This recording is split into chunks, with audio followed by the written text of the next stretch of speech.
Hey guys, warm welcomes to all. இன்னைக்கு நம்ம சேனல்ல என்ன ரெசிபி பார்க்க போறோம்னா ஒரு சூப்பரான கருணைக்கிழங்கு காரக்குழம்பு. இதுக்காக நம்ம கருணைக்கிழங்கு பாயில் பண்ண தேவையில்ல, நம்ம ஃப்ரை பண்ணி எடுத்து செய்ய போறோம். வாங்க இப்ப வீடியோக்குள்ள போய் பார்க்கலாம். ஓகே, ஸோ ஃபர்ஸ்ட் நல்லா பேன் சூடானோட்டி ஆயில் விட்டுக்கலாம். நல்லெண்ணெய் விட்டால் டேஸ்ட் இன்னும் சூப்பராக இருக்கும். ஸோ நாங்கள் இன்றைக்கி நல்லெண்ணெய் தான் போட்டிருக்கோம். ஸோ எண்ணெய் நல்லா சூடானோட்டி நம்ம க்யூப் சைஸாக சாப் பண்ணி வச்சுருக்க கருணைக்கிழங்கு எடுத்து போட்டுக்கலாம். இதை போட்டு நல்லா ஃப்ரை பண்ணி எடுத்துக்கலாம். ஸோ கலர் அப்படியே சேஞ்ச் ஆகும், ஒரு ரெட்டிஷ் ப்ரௌன் சேஞ்ச் ஆகும்.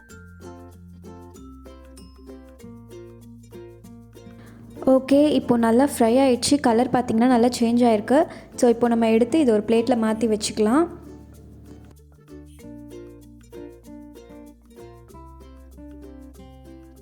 இப்போ நெக்ஸ்ட் அகெயின் அதே பேனில் அதே ஆயிலில் வெந்தயம் போட்டுக்கலாம்.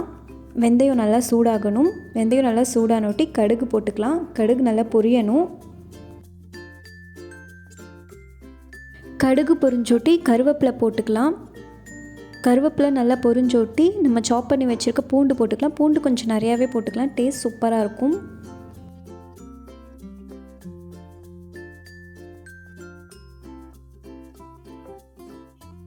பூண்டு நல்லா மிக்ஸ் பண்ணி கலர் சேஞ்ச் ஆனோட்டி நம்ம சாப் பண்ணி வச்சுருக்க ஆனியன் ஆட் பண்ணிக்கலாம். அண்ட் இதுக்கு சின்ன வெங்காயம் போட்டிங்கன்னா ரொம்ப டேஸ்ட் சூப்பராக இருக்கும்.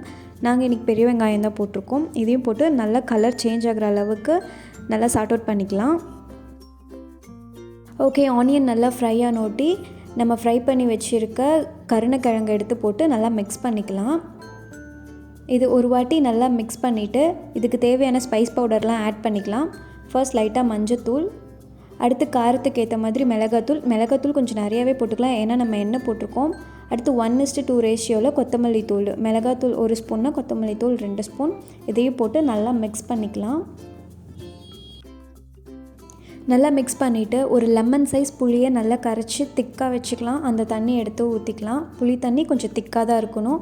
ஸோ போட்டு நல்லா மிக்ஸ் பண்ணிக்கலாம். லைட்டாக வாட்டர் போட்டுக்கலாம். நல்லா மிக்ஸ் பண்ணிவிட்டு ஆஸ் பெர் யுவர் டேஸ்ட் உப்பை ஆட் பண்ணிக்கலாம். எல்லாத்தையும் நல்லா மிக்ஸ் பண்ணிவிட்டு கொஞ்சம் நேரம் அப்படியே கொதிக்க விடலாம். ஓகே, குழம்பு இது மாதிரி நல்லா சூப்பராக கொதிக்கணும். நல்லாவே குறைஞ்சிருக்கும். பார்த்தீங்கன்னா ஃபைனலாக வெல்லம் ஆட் பண்ணிக்கலாம். வெல்லம் வந்து கம்ப்ளீட்லி ஆப்ஷனல், வேணும்னா போட்டுக்கலாம்.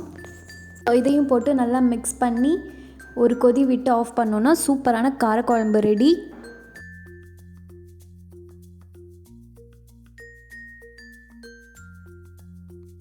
ஃபைனலாக கொத்தமல்லி தழை தூவி இறக்கிடலாம். ஓகே கைஸ், உங்களுக்கு இந்த வீடியோ பிடிச்சிருந்தா கண்டிப்பாக லைக் பண்ணுங்கள், கமெண்ட் பண்ணுங்கள், ஷேர் பண்ணுங்கள், மறக்காமல் சப்ஸ்கிரைப் பண்ணுங்கள். அப்படியே பக்கத்தில் இருக்க பெல் ஐக்கானையும் கிளிக் பண்ணிவிடுங்க. அலாங் வித் எங்களோட Facebook and Instagram ID description லிங்க்கில் இருக்குது, அதையும் டச் பண்ணி ஃபாலோ அண்ட் சப்போர்ட் பண்ணுங்கள். தேங்க்யூ.